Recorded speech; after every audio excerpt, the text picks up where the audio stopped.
Hello everyone, welcome back to students focus. നമ്മൾ ഇന്ന് business സർവീസസിലെ communication services എന്ന ടോപ്പിക്കാണ് ഡിസ്കസ് ചെയ്യുന്നത്. കമ്മ്യൂണിക്കേഷൻ സർവീസസ് നമ്മൾ പഠിക്കുന്നതിന് മുമ്പ് ആദ്യം കമ്മ്യൂണിക്കേഷൻ എന്താണ്? കമ്മ്യൂണിക്കേഷൻ എന്ന് പറഞ്ഞാൽ ഇപ്പോൾ ഞാൻ നിങ്ങളുടെ അടുത്ത് കമ്മ്യൂണിക്കേറ്റ് ചെയ്യുന്നു എന്ന് പറഞ്ഞാൽ എന്താ ഉദ്ദേശിക്കുന്നത്? എൻ്റെ ഉള്ളിലുള്ള അല്ലെങ്കിൽ എൻ്റെ കയ്യിലുള്ള എന്തെങ്കിലും ഡാറ്റാസോ ഇൻഫർമേഷനോ ഐഡിയാസോ എന്തെങ്കിലും ഞാൻ നിങ്ങളുടെ അടുത്ത് ഷെയർ ചെയ്യുന്നു. അതിനെയാണ് നമ്മൾ കമ്മ്യൂണിക്കേഷൻ എന്ന് പറയുന്നത്. അത് നമുക്ക് പല മീഡിയത്തിലൂടെ ആവാം. ചിലപ്പോൾ ലെറ്റർ എഴുതിയിട്ടാവാം, അല്ലെങ്കിൽ direct face to face communication ആവാം, അല്ലെങ്കിൽ ഫോൺ വിളിച്ച് പറയുന്നതായിരിക്കാം. അപ്പോൾ അതെല്ലാം കമ്മ്യൂണിക്കേഷൻ്റെ മീഡിയമാണ്. പല രീതിയിൽ നമ്മൾക്ക് ഒരാളുടെ അടുത്ത് ഒരു കാര്യം കമ്മ്യൂണിക്കേറ്റ് ചെയ്യാനായിട്ട് സാധിക്കും. ഇപ്പോൾ കമ്മ്യൂണിക്കേഷൻ എന്ന് പറഞ്ഞാൽ എന്താണ്? നമ്മൾ transmission of ideas and information, ഐഡിയാസോ ഇൻഫർമേഷനോ എന്തെങ്കിലും കാര്യങ്ങൾ നമ്മൾ ഒരാളുടെ അടുത്ത്, അത് നമ്മളുടെ അടുത്ത് നിൽക്കുന്ന ആളാവാം അല്ലെങ്കിൽ ദൂരെയുള്ള ആളാവാം, ആരാണെങ്കിലും നമ്മൾ മറ്റൊരാളുടെ അടുത്ത് ഒരു ഡീറ്റെയിൽസ് അല്ലെങ്കിൽ ഒരു ഇൻഫർമേഷൻ കമ്മ്യൂണിക്കേറ്റ് ചെയ്യുന്നു അല്ലെങ്കിൽ ഷെയർ ചെയ്യുന്നു. അതിനെയാണ് നമ്മൾ കമ്മ്യൂണിക്കേഷൻ എന്ന് പറയുന്നത്.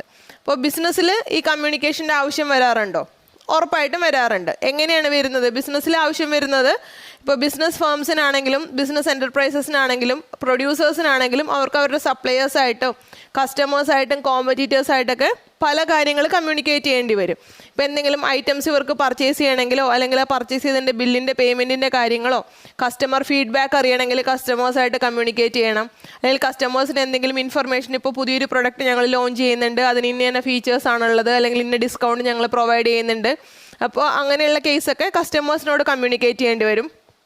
കോമ്പറ്റീറ്റേഴ്സിനാണെങ്കിലും ഇപ്പോൾ കോമ്പറ്റീറ്റേഴ്സിൻ്റെ പ്രൊഡക്റ്റിൻ്റെ ഡീറ്റെയിൽസ് എന്തെങ്കിലും നമ്മൾക്ക് അറിയണമെങ്കിലോ അല്ലെങ്കിൽ മറ്റെന്തെങ്കിലും കോമ്പറ്റീറ്റേഴ്സായിട്ട് നമുക്ക് കമ്മ്യൂണിക്കേറ്റ് ചെയ്യേണ്ട പല കാര്യങ്ങളും വരും. സോ ബിസിനസ്സിൽ കമ്മ്യൂണിക്കേഷൻ ഒരു എസെൻഷ്യൽ ഐറ്റമാണ്, എസെൻഷ്യലായിട്ട് നമ്മൾ ചെയ്യേണ്ട ഒരു ആക്ടിവിറ്റിയാണ്.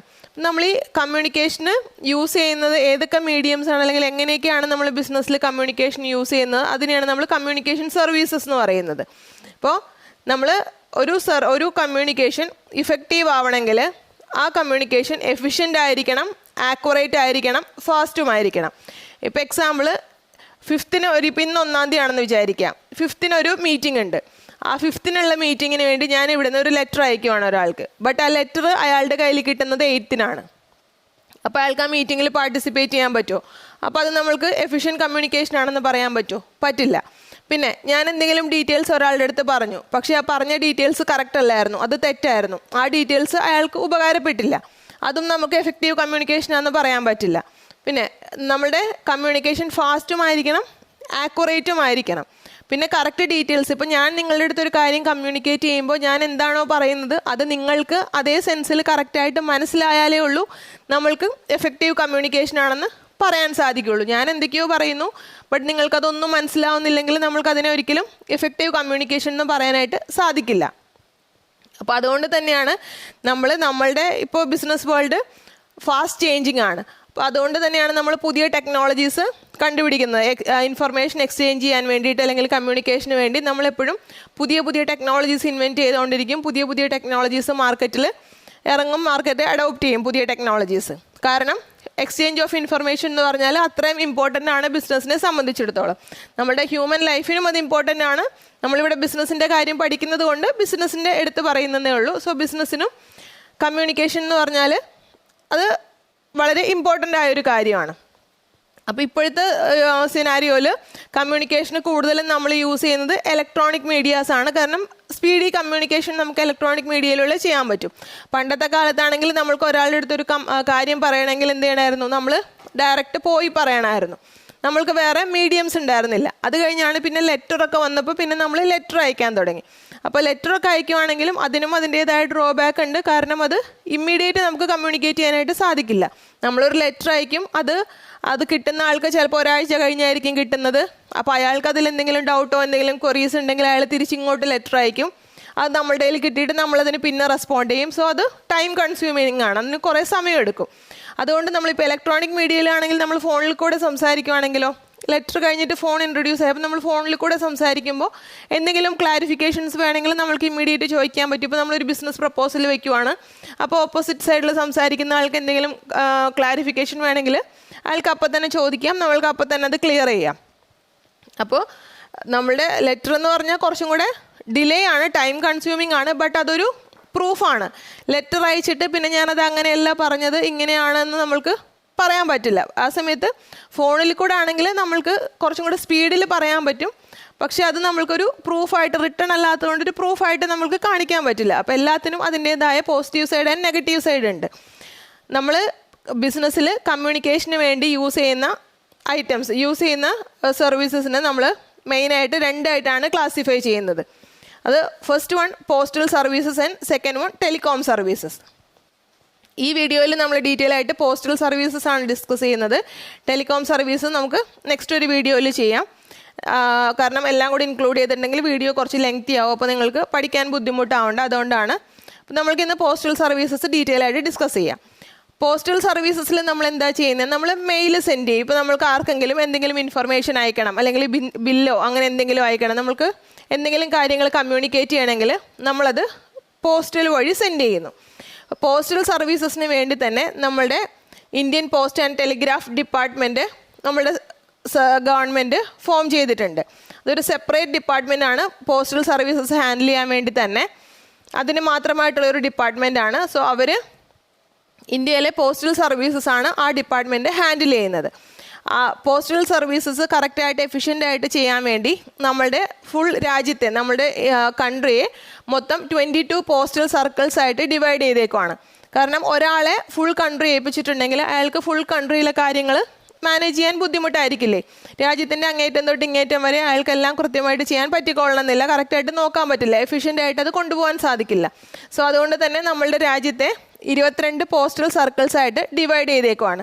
എന്നിട്ട് ഓരോ സർക്കിളിൻ്റെ റെസ്പോൺസിബിലിറ്റി ഓരോരുത്തരെ ഏൽപ്പിച്ചേക്കുവാണ്. അപ്പോൾ ഒരു സർക്കിളിൻ്റെ അണ്ടറിൽ കുറച്ച് ഹെഡ് പോസ്റ്റ് ഓഫീസ് കാണും, സബ് പോസ്റ്റ് ഓഫീസ് കാണും, പിന്നെ ബ്രാഞ്ച് പോസ്റ്റ് ഓഫീസായിട്ട് കാണും. ഹെഡ് പോസ്റ്റ് ഓഫീസാണ് അതിൻ്റെ ടോപ്പിൽ വരുന്നത്, അതിൻ്റെ താഴെയാണ് sub post office and branch post office വരുന്നത്. അപ്പോൾ ഒരു സർക്കിളിൻ്റെ അണ്ടറിൽ വരുന്ന ഈ ഹെഡ് പോസ്റ്റ് ഓഫീസിൻ്റെയും സബ് പോസ്റ്റ് ഓഫീസിൻ്റെയും ബ്രാഞ്ച് പോസ്റ്റ് ഓഫീസിൻ്റെയും റെസ്പോൺസിബിലിറ്റി ആ ഒരു സർക്കിളിൻ്റെ ഇൻചാർജിനായിരിക്കും. അവരായിരിക്കും അതിൻ്റെ ഡേ ടു ഡേ ഫങ്ഷനിങ്ങും അതിൻ്റെ അഫയേഴ്സ് എല്ലാം കൺട്രോൾ ചെയ്യുന്നതും മാനേജ് ചെയ്യുന്നതും. ഇനി നമ്മൾക്ക് പോസ്റ്റൽ സർവീസസ് അല്ലെങ്കിൽ പോസ്റ്റൽ ഡിപ്പാർട്ട്മെൻറ്റ് പ്രൊവൈഡ് ചെയ്യുന്ന ഫെസിലിറ്റീസ് എന്തൊക്കെയാണെന്ന് നോക്കാം. നമ്മളുടെ ഇന്ത്യൻ പോസ്റ്റൽ ഡിപ്പാർട്ട്മെൻറ്റ് പ്രൊവൈഡ് ചെയ്യുന്ന ഫെസിലിറ്റീസ് മെയിനായിട്ട് 2 ടൈപ്പ് ഫെസിലിറ്റീസാണ് പ്രൊവൈഡ് ചെയ്യുന്നത്: financial facilities and mail facilities. Financial facilities എന്താണെന്ന് വെച്ചാൽ, നമ്മൾക്കിപ്പോൾ നമ്മളുടെ അർബൻ ഏരിയസിലൊക്കെ ആണെങ്കിൽ മിക്ക സ്ഥലത്തും ബാങ്ക്സ് ഒക്കെ ഉണ്ട്. അപ്പോൾ നമ്മൾക്ക് ബാങ്കിങ് ആക്ടിവിറ്റീസ് ഒക്കെ ചെയ്യണമെങ്കിൽ വേണമെങ്കിൽ ബാങ്കിൽ പോയിട്ട് ചെയ്യാൻ സാധിക്കും. ബട്ട് നമ്മുടെ റൂറൽ ഏരിയാസ് അല്ലെങ്കിൽ വില്ലേജ് ഏരിയാസിലൊക്കെ അകത്തേക്ക് അടുത്തടുത്ത് ബാങ്കുകളൊന്നുമില്ല. സോ അവിടെയുള്ള ആളുകൾക്കും ബാങ്കിങ് ട്രാൻസാക്ഷൻ ചെയ്യണമെങ്കിൽ അല്ലെങ്കിൽ എന്തെങ്കിലും സേവിങ്സ് ചെയ്യണമെങ്കിൽ, ഇപ്പോൾ നമ്മൾ ബാങ്കിൽ നമ്മൾക്ക് എക്സസ് ഫണ്ട് ഉണ്ടെങ്കിൽ നമ്മളത് സേവിങ്സ് അക്കൗണ്ടിൽ ഡെപ്പോസിറ്റ് ചെയ്യും. നമ്മൾക്ക് അതിനൊരു ചെറിയ എമൗണ്ട് ഇൻട്രസ്റ്റ് കിട്ടും. അല്ലെങ്കിൽ നമ്മുടെ കയ്യിൽ കൂടുതൽ എമൗണ്ട് ഉണ്ടെങ്കിൽ നമ്മൾ ഫിക്സഡ് ഡെപ്പോസിറ്റ് ചെയ്യും. അതിന് നമ്മൾക്ക് കുറച്ചും കൂടെ കൂടിയ എമൗണ്ട് ഇൻട്രസ്റ്റ് കിട്ടും. അതല്ലെങ്കിൽ മന്ത്ലി നമ്മൾ കുറച്ച് എമൗണ്ട് ആയിട്ട് റിക്കറിങ് ഡെപ്പോസിറ്റ് ചെയ്യും. ഇത് നമ്മൾ ഓൾറെഡി നേരത്തെ പഠിച്ചതാണ്. നമ്മളുടെ ബാങ്കിങ് സർവീസസിൽ റിക്കറിങ് ഡെപ്പോസിറ്റ് എന്താണെന്നും സേവിങ്സ് ഡെപ്പോസിറ്റ് എന്താണെന്നും ആൻഡ് ടൈം ഡെപ്പോസിറ്റ് അല്ലെങ്കിൽ ഫിക്സഡ് ഡെപ്പോസിറ്റ് എന്താണെന്നെല്ലാം നമ്മൾ ഡീറ്റെയിൽ ആയിട്ട് ഡിസ്കസ് ചെയ്തതാണ്. അപ്പോൾ ഒന്നുകിൽ നമ്മൾക്ക് റിക്കറിങ് ഡെപ്പോസിറ്റോ സേവിങ്സ് ഡെപ്പോസിറ്റോ അല്ലെങ്കിൽ FD ഒക്കെ ഇടണമെങ്കിൽ നമുക്ക് അർബൻ ഏരിയാസിൽ വേണമെങ്കിൽ ബാങ്കിനെ ഡിപ്പെൻഡ് ചെയ്യാൻ സാധിക്കും. ബട്ട് റൂറൽ ഏരിയാസിൽ അത്രയ്ക്ക് ബാങ്ക്സ് ഇല്ല. അപ്പോൾ റൂറൽ ഏരിയാസിൽ ഇതിന് വേണ്ടി എല്ലായിടത്തും ബാങ്ക്സ് സ്റ്റാർട്ട് ചെയ്യാമെന്ന് പറഞ്ഞാലും അത് അത്ര പെട്ടെന്ന് നടക്കുന്ന കാര്യമല്ല. സോ അതുകൊണ്ട് അവിടുത്തെ പോസ്റ്റ് ഓഫീസസിന് കുറച്ച് അഡീഷണൽ ഫെസിലിറ്റി അവർക്ക് ഇതിൻ്റെ കൂടെ റെസ്പോൺസിബിലിറ്റി കൊടുത്തിട്ടുണ്ട്. അപ്പോൾ ആളുകൾക്ക്, അവിടെയുള്ള ആളുകൾക്ക് അങ്ങനത്തെ ആക്ടിവിറ്റീസ് അവരുടെ പോസ്റ്റ് ഓഫീസ് വഴി ചെയ്യാൻ പറ്റും. അതിന് അവർക്ക് ഇപ്പോൾ provident fund PPF public provident ഫണ്ടിൽ നമുക്ക് നോർമലി ജോലി ചെയ്യുന്നവർ അവരുടെ കമ്പനിയിൽ തന്നെ, ഇപ്പോൾ ഗവൺമെൻറ് ഓഫീസൊക്കെ ആണെങ്കിൽ അവർക്ക് അവിടെ തന്നെ പ്രൊവിഡൻറ്റ് ഫണ്ട് ഉണ്ടാവും. ഇനി അങ്ങനെയുള്ള ആളുകൾക്ക്, റൂറൽ ഏരിയാസിലുള്ളവർക്ക് അവരുടെ റിട്ടയർമെൻറ്റ് കഴിയുമ്പോൾ അല്ലെങ്കിൽ ഒരു സ്പെസിഫൈഡ് ഏജ് കഴിയുമ്പോൾ അവരുടെ ഇൻകം നിലയ്ക്കും. കാരണം അവർക്ക് ജോലിക്ക് പോകാൻ പറ്റാത്ത പ്രായമാവും. ഇപ്പോൾ 60 വയസ്സോ അല്ലെങ്കിൽ 65 വയസ്സോ അങ്ങനെയൊക്കെ ആകുമ്പോൾ അവർക്ക് വയസ്സാവും, പിന്നെ അവർക്ക് ജോലിക്ക് പോകാനായിട്ട് സാധിക്കില്ല.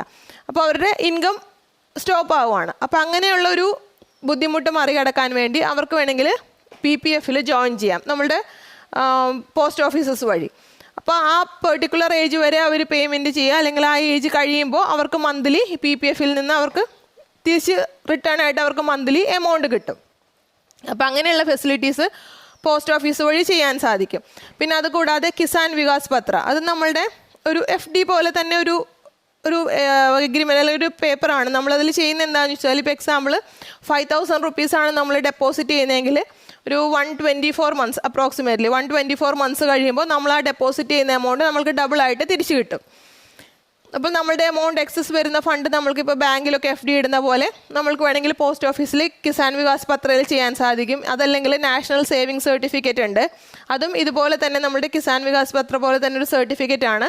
നാഷണൽ സേവിങ് സർട്ടിഫിക്കറ്റ് നമുക്ക് ടാക്സ് എക്സംഷൻ കൂടി കിട്ടുന്നുണ്ട്. ടാക്സ് പേ ചെയ്യുന്നവർക്കാണെങ്കിൽ ഇതിലിടുന്ന എമൗണ്ട് ടാക്സ് എക്സംഷൻ കൂടി ക്ലെയിം ചെയ്യാനായിട്ട് സാധിക്കും. നമ്മുടെ FDസിലൊക്കെ ചെയ്യുന്നത് പോലെ ബാങ്കിൽ 5 ഇയർ എബവ് നമ്മൾ FD ഇട്ടാൽ ടാക്സ് ഡിഡക്ഷൻ നമുക്ക് ക്ലെയിം ചെയ്യുന്ന പോലെ തന്നെ നാഷണൽ സേവിങ് സർട്ടിഫിക്കറ്റിലും നമുക്ക് ടാക്സ് ഡിഡക്ഷൻ ക്ലെയിം ചെയ്യാനായിട്ട് സാധിക്കും.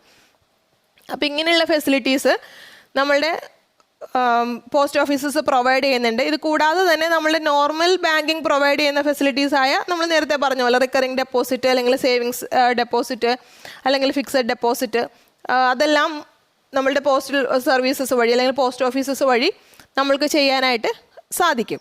ഇനി അതുകൂടാതെ ഒരു സർവീസസ് കൂടെ പ്രൊവൈഡ് ചെയ്യുന്ന എന്താണെന്ന് വെച്ചാൽ ഫിനാൻഷ്യൽ ഫെസിലിറ്റീസിൽ വരുന്നത് മണി ഓർഡർ ഫെസിലിറ്റി പ്രൊവൈഡ് ചെയ്യുന്നുണ്ട്. അതായത് എനിക്ക് ദൂരെയുള്ള ആർക്കെങ്കിലും ഒരാൾക്ക് പൈസ അയക്കണമെങ്കിൽ നമ്മളിപ്പോൾ അർബൻ ഏരിയാസിൽ അല്ലെങ്കിൽ ഇപ്പോഴത്തെ ഇതിൽ നമ്മൾ എന്താ ചെയ്യുന്നത്, നമ്മളൊന്നെങ്കിൽ ബാങ്കിൽ നിന്ന് പേയ്മെൻറ്റ് ചെയ്യും. നമ്മളുടെ മൊബൈൽ ആപ്പ് വഴിയോ ഗൂഗിൾ പേയോ അല്ലെങ്കിൽ മൊബൈൽ ആപ്പൊക്കെ യൂസ് ചെയ്ത് ബാങ്കിങ് യൂസ് ചെയ്ത് നമ്മൾ പേയ്മെൻറ്റ് ചെയ്യും. ബട്ട് ഒരു റൂറൽ ഏരിയയിൽ ഒരാളാണ്, അയാൾക്ക് ഈ മൊബൈൽ ആപ്പ് യൂസ് ചെയ്യാനോ അല്ലെങ്കിൽ ഓൺലൈൻ മണി പേയ്മെൻറ്റോ ബാങ്കിൽ പോയിട്ട് ചെയ്യുന്ന കാര്യങ്ങളോ അങ്ങനെയുള്ള കാര്യങ്ങളൊന്നും അയാൾക്ക് അറിഞ്ഞുകൊള്ളണമെന്നില്ല. അതിനെപ്പറ്റിയുള്ള നോളജ് അയാൾക്ക് ഉണ്ടായിരിക്കണമെന്നില്ല റൂറൽ ഏരിയാസിലുള്ള എല്ലാവർക്കും. സോ അവർക്ക് ആർക്കെങ്കിലും പൈസ അടയ്ക്കണമെങ്കിൽ അവരെന്താ ചെയ്യുന്നത്, അവർക്ക് അവരുടെ അടുത്തുള്ള പോസ്റ്റ് ഓഫീസിൽ പോയിട്ട് മണി ഓർഡറിൻ്റെ ഒരു ഫോം ഉണ്ട്, ആ ഫോം ഫില്ല് ചെയ്യുമോ അല്ലെങ്കിൽ അതിൽ എന്ത് ഡീറ്റെയിൽസ് ആണോ വേണ്ടത്, ആർക്കാണ് അയക്കേണ്ടത്, എത്ര രൂപയാണ് ആ ഡീറ്റെയിൽസൊക്കെ അവർ കൊടുക്കുകയാണെങ്കിൽ അവർക്ക് അയാൾക്ക് മണി ഓർഡർ അയക്കാനായിട്ട് സാധിക്കും. ഇപ്പോൾ എക്സാമ്പിൾ പറഞ്ഞാൽ ഞാനിപ്പം ആലപ്പുഴയിലാണുള്ളതെന്ന് വയ്ക്കുക, എനിക്ക് തിരുവനന്തപുരത്തുള്ള ഒരാൾക്കാണ് ക്യാഷ് അയക്കേണ്ടതെങ്കിൽ ഞാൻ ആലപ്പുഴയിൽ എൻ്റെ അടുത്തുള്ള പോസ്റ്റ് ഓഫീസിൽ പോയിട്ട് അത് കൊടുക്കുന്നു. അവരത് തിരുവനന്തപുരത്തേക്ക് ആ ഫോം അതിൻ്റെ ഡീറ്റെയിൽസ് കൈമാറുമ്പോൾ അല്ലെങ്കിൽ ആ ഫോം ചെല്ലുമ്പോൾ തിരുവനന്തപുരത്തുള്ള അടുത്തുള്ള പോസ്റ്റ് ഓഫീസ് എനിക്ക് ആർക്കാണോ പൈസ അയക്കേണ്ടത് അവരുടെ വീടിൻ്റെ അടുത്തുള്ള പോസ്റ്റ് ഓഫീസിൽ നിന്ന് എത്ര എമൗണ്ട് ആണോ അതിൽ മെൻഷൻ ചെയ്തേക്കുന്നത് അവർ ആ പോസ്റ്റ് ഓഫീസിൽ നിന്ന് ആ പറഞ്ഞ വ്യക്തിക്ക് എമൗണ്ട് പേ ചെയ്യുന്നതായിരിക്കും. അപ്പോൾ അങ്ങനെയുള്ള പൈസ അയക്കാനുള്ള സർവീസസ് നമുക്ക് ഒരു സ്ഥലത്ത് നിന്ന് മറ്റൊരു സ്ഥലത്തേക്ക് മണി ട്രാൻസ്ഫറിനുള്ള ഫെസിലിറ്റിയും കൂടെ നമ്മളുടെ പോസ്റ്റ് ഓഫീസസ് പ്രൊവൈഡ് ചെയ്യുന്നുണ്ട്. അപ്പോൾ ഇതെല്ലാമാണ് നമ്മളുടെ ഫിനാൻഷ്യൽ ഫെസിലിറ്റീസിൽ വരുന്നത്. പിന്നെ നെക്സ്റ്റ് വരുന്നത് നമ്മളുടെ മെയിൽ ഫെസിലിറ്റീസ്. നമ്മൾ നേരത്തെ പറഞ്ഞതുപോലെ തന്നെ ലെറ്റർ അയക്കുക, നമ്മൾക്ക് എന്തെങ്കിലും കൊറിയർ അല്ലെങ്കിൽ ലെറ്റർ എന്തെങ്കിലുമൊക്കെ നമ്മൾക്ക് ആർക്കെങ്കിലും കമ്മ്യൂണിക്കേറ്റ് ചെയ്യണമെങ്കിൽ എന്തെങ്കിലും ഇൻഫർമേഷൻ കമ്മ്യൂണിക്കേറ്റ് ചെയ്യണമെങ്കിൽ അതിനെല്ലാമാണ് നമ്മൾ മെയിൽ ഫെസിലിറ്റി യൂസ് ചെയ്യുന്നത്. പിന്നെ ലെറ്റർ കൂടാതെ തന്നെ നമ്മൾക്കിപ്പോൾ എന്തെങ്കിലും പാർസൽ അയക്കണമെങ്കിലും നമ്മൾക്ക് പോസ്റ്റ് ഓഫീസസ് വഴി അയക്കാൻ പറ്റും ലെറ്റേഴ്സ് കൂടാതെ. ഇപ്പം നമ്മൾ പാർസൽ എന്തെങ്കിലും അയക്കുമ്പോൾ ആ പാർസലിലുള്ള ഐറ്റം ആ ബോക്സിൻ്റെ അകത്തുള്ള ഐറ്റം എന്താണോ അതിനെന്തെങ്കിലും ലോസ് വരാതിരിക്കാൻ അങ്ങനെയുള്ള റിസ്ക് അവോയ്ഡ് ചെയ്യാൻ വേണ്ടി അവർ നമ്മൾക്ക് ഇൻഷുറൻസ് ഫെസിലിറ്റി കൂടെ പ്രൊവൈഡ് ചെയ്യുന്നുണ്ട്. അപ്പോൾ നമ്മൾ ആ ഇൻഷുറൻസ് ഫെസിലിറ്റി കൂടെ ഓപ്റ്റ് ചെയ്യുവാണെങ്കിൽ നമ്മൾക്ക് ആ പോസ്റ്റൽ ട്രാൻസ്മിഷനിൽ എന്തെങ്കിലും നമുക്ക് ലോസ് വരുവാണെങ്കിൽ അതിൻ്റെ അകത്തുള്ള സാധനങ്ങൾക്ക് എന്തെങ്കിലും ലോസ് വന്നാൽ ആ റിസ്ക് ഇൻഷുറൻസ് കമ്പനി ഏറ്റെടുത്തോളം നമ്മൾ അയക്കുന്നവർക്ക് അതിൻ്റെ പ്രോബ്ലം ഇല്ല. അപ്പോൾ അതിനുവേണ്ടി അവർ ഇൻഷുറൻസ് ഫെസിലിറ്റി കൂടെ പ്രൊവൈഡ് ചെയ്യുന്നുണ്ട്. അപ്പോൾ അങ്ങനെ നമ്മളുടെ പോസ്റ്റൽ ഡിപ്പാർട്ട്മെൻറ്റ് പ്രൊവൈഡ് ചെയ്യുന്ന ഫെസിലിറ്റിയെ നമ്മൾ മെയിനായിട്ട് രണ്ടായിട്ട് തിരിച്ച് എന്തൊക്കെയായിരുന്നു, financial facilities and mail facilities. പിന്നെ ഇത് കൂടാതെ നമ്മളുടെ പോസ്റ്റൽ ഡിപ്പാർട്ട്മെൻറ്റ് കുറച്ച് അഡീഷണൽ ഫെസിലിറ്റീസ് കൂടെ നമ്മൾക്ക് പ്രൊവൈഡ് ചെയ്യുന്നുണ്ട്. വേറെ കുറച്ച് അഡീഷണൽ സർവീസസ് കൂടെ അവർ പ്രൊവൈഡ് ചെയ്യുന്നുണ്ട്. അതെന്തൊക്കെയാണെന്ന് നമുക്ക് നോക്കാം. First one, greeting post. നമ്മൾ പണ്ടത്തെ കാലത്തൊക്കെ ആർക്കെങ്കിലും ഗ്രീറ്റിംഗ്സ് അയക്കണമെങ്കിൽ ഇപ്പോൾ ഓണത്തിന് അല്ലെങ്കിൽ വിഷുവിന് അല്ലെങ്കിൽ ബർത്ത്ഡേക്ക് അല്ലെങ്കിൽ ക്രിസ്മസിന് ഒക്കെ നമ്മൾ ഗ്രീറ്റിംഗ് കാർഡ്സാണ് അയച്ചിരുന്നത്. അപ്പോൾ അങ്ങനെയുള്ള ഗ്രീറ്റിംഗ് കാർഡ്സ് നമുക്ക് പോസ്റ്റ് ഓഫീസസ് വഴി അയക്കാനായിട്ട് സാധിക്കും. ഏത് ഒക്കേഷനിലാണെങ്കിലും നമ്മൾക്ക് പോസ്റ്റ് ഓഫീസസ് വഴി ഗ്രീറ്റിംഗ് കാർഡ്സ് നമ്മൾക്ക് ആവശ്യമുള്ള ആൾക്ക് നമ്മുടെ ഫ്രണ്ട്സിനോ റിലേറ്റീവ്സിനോ ഒക്കെ നമ്മൾക്ക് സെൻഡ് ചെയ്യാനായിട്ട് സാധിക്കും. ഇനി second one, media post. Media post എന്ന് പറഞ്ഞാൽ നമ്മളുടെ കോർപ്പറേറ്റ്സ് അല്ലെങ്കിൽ ബിസിനസ് ഫേംസ് അവരുടെ ബ്രാൻഡ് ബിൽഡ് ചെയ്യാൻ വേണ്ടി യൂസ് ചെയ്യുന്ന ഒരു മീഡിയമാണ് ഈ മീഡിയ പോസ്റ്റ് എന്ന് പറഞ്ഞാൽ. മീഡിയ പോസ്റ്റിൽ ഇവരെന്താ ചെയ്യുന്നതെന്ന് വെച്ചാൽ ഇപ്പോൾ എക്സാമ്പിൾ ഞാനൊരു പുതിയതായിട്ടൊരു കമ്പനി തുടങ്ങിയെന്ന് വിചാരിക്കാം. അപ്പോൾ ഞാൻ മാർക്കറ്റിൽ അത്ര ബ്രാൻഡായിട്ടൊന്നും ഡെവലപ്പ് ആയിട്ടില്ല, കമ്പനി തുടങ്ങി എസ്റ്റാബ്ലിഷ് ആയി വരുന്നേ ഉള്ളൂ. അപ്പോൾ ഞാൻ പോസ്റ്റ് ഓഫീസിനെ കോൺടാക്ട് ചെയ്യുന്നു, പോസ്റ്റ് ഓഫീസിൽ ചോദിക്കുന്നു ഇങ്ങനെ എനിക്ക് കുറച്ച് ആളുകളുടെ ഒരു ബ്രാൻഡ് ഡെവലപ്പ് ചെയ്യണം, എല്ലാവരും അറിയണം. അപ്പോൾ അങ്ങനത്തെ രീതിയിൽ എനിക്ക് എന്തെങ്കിലും ചെയ്യാൻ പറ്റുമോ, അതിനെന്തെങ്കിലും ഫെസിലിറ്റീസ് നിങ്ങളുടെ കയ്യിലുണ്ടോ? അപ്പോൾ അതിന് അവർ പറയും ഓക്കെ, മീഡിയ പോസ്റ്റ് വഴി നമുക്ക് ചെയ്യാൻ സാധിക്കും. അപ്പോൾ നിങ്ങൾ എന്താ ചെയ്യേണ്ടതെന്ന് വെച്ചാൽ നിങ്ങൾ ഞങ്ങളുടെ കുറച്ച് സ്റ്റേഷനറീസ് സ്പോൺസർ ചെയ്യുക, അല്ലെങ്കിൽ നിങ്ങൾ സ്റ്റേഷനറീസ് മേടിക്കുക. പില്ലൻ്റോ അല്ലെങ്കിൽ എൻവലപ്സോ ടെലിഗ്രാംസോ ലെറ്റർ ബോക്സസ് അല്ലെങ്കിൽ അവരുടെ പെൻ, അങ്ങനെയുള്ള പല പല അവരുടെ സ്റ്റേഷനറി ഐറ്റംസ്, പോസ്റ്റ് കാർഡോ, അതൊക്കെ നമ്മൾ സ്പോൺസർ ചെയ്യുന്നു, ആ ബിസിനസ് ഫേം സ്പോൺസർ ചെയ്യുന്നു. അപ്പോൾ ഇപ്പോൾ ഞാനാണ് എൻ്റെ ബിസിനസ്സാണ് ചെയ്യുന്നതെങ്കിൽ അപ്പോൾ എൻ്റെ ബിസിനസ്സിൻ്റെ ഡീറ്റെയിൽസ് അതിൽ പ്രിൻറ്റ് ചെയ്തിട്ടുണ്ടാവും. ഞാനത് പ്രിൻറ്റ് ചെയ്ത് അവർക്ക് സ്പോൺസർ ചെയ്ത് അവർക്ക് കൊടുക്കുന്നു. അപ്പോൾ അതിൽ അവർക്ക് എന്താണ്, അവർക്ക് അതിന് സ്പെൻഡ് ചെയ്യേണ്ട എമൗണ്ട്, ആ കാർഡ് യൂസ് ചെയ്ത് ഒരാൾ മറ്റൊരു സ്ഥലത്തേക്ക് ഡീറ്റെയിൽസ് കമ്മ്യൂണിക്കേറ്റ് ചെയ്യുമ്പോഴത്തേക്കും അതിൽ ഇൻഡയറക്റ്റ് ആയിട്ട് എൻ്റെ പേരും കൂടെ എൻ്റെ ബ്രാൻഡും കൂടെ അവരുടെ അടുത്ത് ചെല്ലുവാണ്. അവർ എൻ്റെ പേര് അതിൽ കാണുവാണ്, എൻ്റെ കമ്പനിയുടെ പേര് ആ പോസ്റ്റ് കാർഡിലോ അല്ലെങ്കിൽ എൻവലപ്പിലോ ഒക്കെ, അതിൽ ലെറ്റർ ബോക്സിലോ എല്ലായിടത്തും ഇത് എൻ്റെ എൻ്റെ കമ്പനിയുടെ പേര് അവിടെ മെൻഷൻ ചെയ്തിട്ടുണ്ടാവും. അപ്പോൾ അങ്ങനെ കൂടുതൽ ആളുകൾക്ക് അത് വിസിബിൾ ആകുവാണ്. ഇപ്പോൾ കൂടുതൽ ആളുകൾ കാണുമ്പോൾ അതനുസരിച്ച് എനിക്ക് എൻ്റെ ബ്രാൻഡ് ഡെവലപ്പ് ചെയ്യാൻ സാധിക്കും. ഒരു അഡ്വർടൈസ്മെൻറ്റ് പോലെ തന്നെ അത് വർക്ക് ചെയ്യുന്നു. ഇനി നെക്സ്റ്റ് വണ്ണാണ് ഡയറക്റ്റ് പോസ്റ്റ്. നമ്മൾ നേരത്തെ കേസിൽ ചെയ്തതെന്ന് വെച്ചാൽ, ഇപ്പോൾ നമ്മൾ ഇത്രയും സ്പോൺസർ ചെയ്ത് കുറച്ച് ഐറ്റം കൊടുക്കുന്നു, അത് ആർക്ക് എവിടെയാണോ അയക്കുന്നത് അവരുടെ കയ്യിൽ കിട്ടുന്നു, അങ്ങനെയല്ലേ വന്നിരുന്നത്. അല്ലെങ്കിൽ ലെറ്റർ ബോക്സിലിരിക്കുമ്പോൾ ലെറ്റർ ബോക്സ് കാണുന്നത് ആരാണോ അപ്പോൾ അവരത് കാണുന്നു. ഡയറക്റ്റ് പോസ്റ്റിൽ എന്താ ചെയ്യുന്നതെന്ന് വെച്ചാൽ, നമ്മൾ ഡയറക്റ്റ് അഡ്വർടൈസിങ്ങിന് വേണ്ടി യൂസ് ചെയ്യുന്നതാണ് ഡയറക്റ്റ് പോസ്റ്റ്. ഡയറക്റ്റ് പോസ്റ്റിൽ നമ്മളിപ്പോൾ ഒരു ബൾക്ക് ക്വാണ്ടിറ്റി, അതായത് ഇപ്പോൾ ഒരു 10,000 ക്വാണ്ടിറ്റി അല്ലെങ്കിൽ ഒരു 1 lakh ക്വാണ്ടിറ്റി നമ്മളുടെ അഡ്വർടൈസ്മെൻറ്റ്, നമ്മളുടെ കമ്പനിയുടെ അഡ്വർടൈസ്മെൻറ്റ്, അല്ലെങ്കിൽ അതിലെന്ത് പുതിയ പ്രൊഡക്ട്സ് എന്തെങ്കിലും വന്നിട്ടുണ്ടോ, അല്ലെങ്കിൽ എന്താണ് ഓഫർ, ഞാൻ ഇപ്പോൾ ഇത്ര ഡിസ്കൗണ്ട് കൊടുക്കുന്നുണ്ടെന്ന് നമ്മളൊരു ബൾക്ക് കസ്റ്റമേഴ്സിനെ അറിയിക്കാൻ വേണ്ടി യൂസ് ചെയ്യുന്നതാണ് ഡയറക്റ്റ് പോസ്റ്റ്. അപ്പം നമ്മൾ 2-3 കസ്റ്റമേഴ്സിനെയോ അല്ലെങ്കിൽ 5-10 കസ്റ്റമേഴ്സിനെ അറിയിച്ചുകൊണ്ട് നമ്മൾക്ക് കാര്യമായിട്ട് ബിസിനസ്സിൽ ഗ്രോത്ത് ഒന്നും ഉണ്ടാവില്ലല്ലോ, അത്ര സെയിൽ കൂടുന്നില്ലല്ലോ. സോ അതുകൊണ്ട് തന്നെ നമ്മൾ ഡയറക്റ്റ് പോസ്റ്റിൽ എപ്പോഴും ഒരു ബൾക്ക് ക്വാണ്ടിറ്റി ആയിരിക്കും നമ്മൾ കൊടുക്കുന്നത്. അപ്പോൾ പോസ്റ്റൽ ഡിപ്പാർട്ട്മെൻറ്റ് അല്ലെങ്കിൽ പോസ്റ്റ് ഓഫീസസ് ഇത് പല പല കസ്റ്റമേഴ്സിലേക്ക് എത്തിക്കുന്നു. നമ്മളത് പ്രിൻറ്റ് ചെയ്ത് അവർക്ക് കൊടുക്കുന്നു, അവർ പല പല ആളുകളിലേക്ക് എത്തിക്കുന്നു. അപ്പോൾ നമ്മൾക്ക് ഒന്നുകിൽ നമ്മളുടെ അഡ്രസ്സ് ഒക്കെ ഉണ്ടെങ്കിൽ നമ്മൾക്ക് അഡ്രസ്സ് ചെയ്ത് കൊടുക്കാവുന്നതാണ്, ഇന്ന ആളുകൾക്ക് അഡ്രസ്സ് മെൻഷൻ ചെയ്ത് കൊടുക്കാം. അതല്ലെങ്കിലും നമ്മൾ ഇത്ര ആളുകൾക്ക് എത്തിക്കണം എന്നുള്ള രീതിയിൽ നമ്മൾ അവരുടെ അടുത്ത് ഇൻഫോം ചെയ്യുവാണെങ്കിൽ, നമ്മളതിൻ്റെ പേയ്മെൻറ്റ് എന്താ കൊടുക്കുവാണെങ്കിൽ അവരത് കസ്റ്റമേഴ്സിലേക്ക് എത്തിക്കും. അപ്പോൾ നമ്മൾക്കതൊരു അഡ്വർടൈസ്മെൻ്റ് ആവുകയാണ്, ഒത്തിരി ആളുകളുടെ കയ്യിൽ നമ്മളുടെ കമ്പനിയുടെ ഡീറ്റെയിൽസ് അല്ലെങ്കിൽ കമ്പനിയുടെ പേര്, ഓഫർ, പ്രൊഡക്ട്സ് അതെല്ലാം എത്തുവാണ്. അപ്പോൾ അങ്ങനെ ഒരു ഡയറക്റ്റ് അഡ്വർടൈസ്മെൻറ്റിന് വേണ്ടി യൂസ് ചെയ്യുന്ന മെത്തേഡാണ് ഡയറക്റ്റ് പോസ്റ്റ്. ഇനി നമ്മളുടെ പോസ്റ്റ് ഓഫീസസ് പ്രൊവൈഡ് ചെയ്യുന്ന നെക്സ്റ്റ് ഒരു സർവീസാണ് ഇൻ്റർനാഷണൽ മണി ട്രാൻസ്ഫർ. നമ്മളുടെ രാജ്യത്തിന് അകത്തല്ലാതെ നമ്മളുടെ രാജ്യത്തിൻ്റെ പുറത്ത് നിന്ന് ഇന്ത്യയിലേക്ക് ഫണ്ട് ട്രാൻസ്ഫർ ചെയ്യണമെങ്കിൽ നമ്മൾക്ക് ഇൻ്റർനാഷണൽ മണി ട്രാൻസ്ഫർ യൂസ് ചെയ്ത് സെൻഡ് ചെയ്യാനായിട്ട് സാധിക്കും. ഇത് നമ്മൾ വെസ്റ്റേൺ യൂണിയൻ ഫിനാൻഷ്യൽ സർവീസസ് ആയിട്ട് കൊളാബറേറ്റ് ചെയ്ത് USA western union financial service ആയിട്ടുള്ള കൊളാബറേഷൻ വഴിയാണ് നമ്മൾ ഈ സർവീസസ് ചെയ്യുന്നത്. ഇതിൽ നമ്മൾക്ക് ടോട്ടൽ 185 രാജ്യങ്ങളിൽ നിന്ന് ഇന്ത്യയിലേക്ക് ഫണ്ട് അയക്കാനായിട്ട് സാധിക്കും. ചില കൺട്രീസ് ഇതിൽ വരാത്തതുണ്ട്, ആ കൺട്രീസിൽ ഈ ഫെസിലിറ്റി അവൈലബിൾ അല്ല. അപ്പോൾ 185 കൺട്രീസിൽ നിന്ന് നമുക്ക് ഇന്ത്യയിലേക്ക് IMF വഴിയായി നമുക്ക് എമൗണ്ട് ട്രാൻസ്ഫർ ചെയ്യാനായിട്ട് സാധിക്കും. ഇതാണ് ഇൻ്റർനാഷണൽ മണി ട്രാൻസ്ഫർ. മറ്റു രാജ്യത്ത് നിന്ന് ഈ രാജ്യത്തുള്ള ആർക്കെങ്കിലും എമൗണ്ട് അയച്ചു കൊടുക്കുക, മണി ട്രാൻസ്ഫർ ചെയ്ത് കൊടുക്കുക.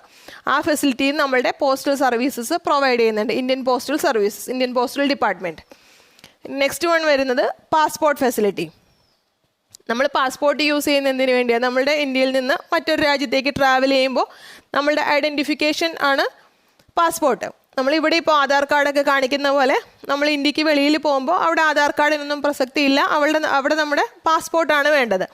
അപ്പോൾ ആർക്കെങ്കിലും പാസ്പോർട്ടിന് അപ്ലൈ ചെയ്യണമെങ്കിൽ അവർക്ക് നമ്മളുടെ പോസ്റ്റൽ ഡിപ്പാർട്ട്മെൻറ്റ് വഴി അല്ലെങ്കിൽ പോസ്റ്റ് ഓഫീസസ് വഴി പാസ്പോർട്ടിന് അപ്ലൈ ചെയ്യാൻ സാധിക്കും.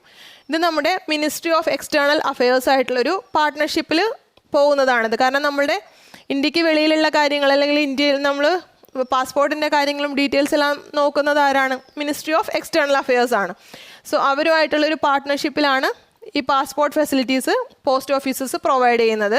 അപ്പോൾ ആർക്കെങ്കിലും ഇപ്പോൾ റൂറൽ ഏരിയാസിലാണെങ്കിലും അർബൻ ഏരിയാസിലാണെങ്കിലും അവർക്ക് പാസ്പോർട്ടിന് അപ്ലൈ ചെയ്യണമെങ്കിൽ പോസ്റ്റൽ ഡിപ്പാർട്ട്മെൻറ്റിനെ സമീപിക്കുക. അവർ പറയുന്ന ഫോംസ് അല്ലെങ്കിൽ അതിന് പറയുന്ന KYC ഡോക്യുമെൻറ്റ്സ്, റിക്വയർഡ് ഡോക്യുമെൻറ്റ്സ് എന്തൊക്കെയാണോ അത് പ്രൊവൈഡ് ചെയ്ത് ആപ്ലിക്കേഷനും കൊടുത്തു കഴിഞ്ഞാൽ നമുക്ക് പാസ്പോർട്ടിന് പോസ്റ്റ് ഓഫീസ് വഴി അപ്ലൈ ചെയ്യാൻ സാധിക്കും.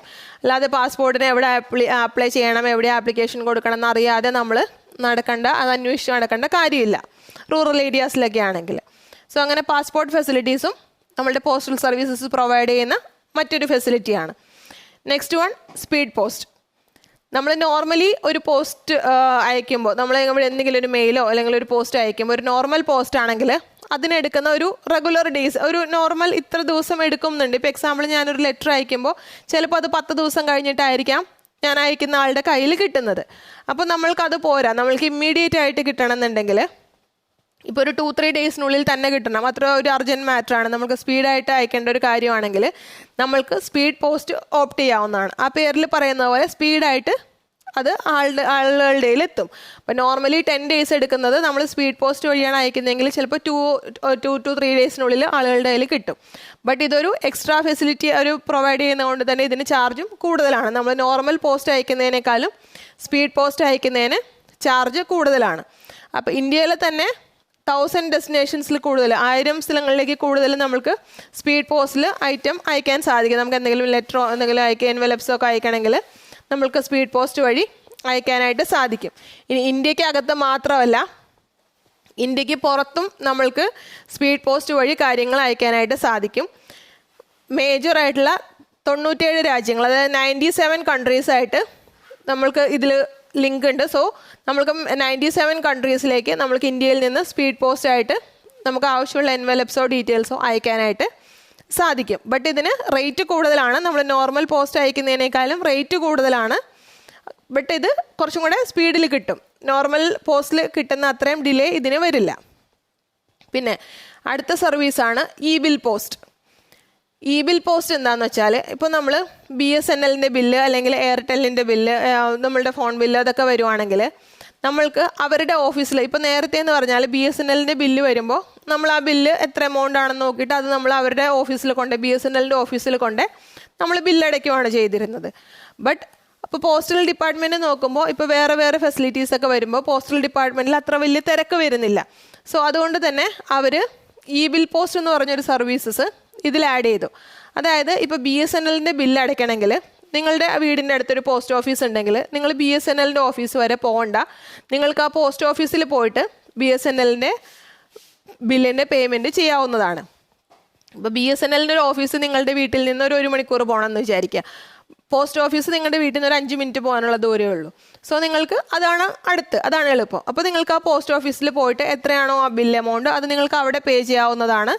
അവിടുന്ന് പോസ്റ്റ് ഓഫീസിൽ നിന്ന് ഒരു BSNLലേക്ക് പേ ചെയ്തോളും, നിങ്ങളതിന് ബുദ്ധിമുട്ടോ അത്രയും ട്രാവൽ ചെയ്യോ ചെയ്യേണ്ട കാര്യമില്ല. അപ്പോൾ അങ്ങനെ BSNLൻ്റെയോ അല്ലെങ്കിൽ എയർടെല്ലിൻ്റെ ബില്ലോ അതെല്ലാം നമ്മൾക്ക് പോസ്റ്റ് ഓഫീസസ് വഴി പേ ചെയ്യാനായിട്ട് സാധിക്കും.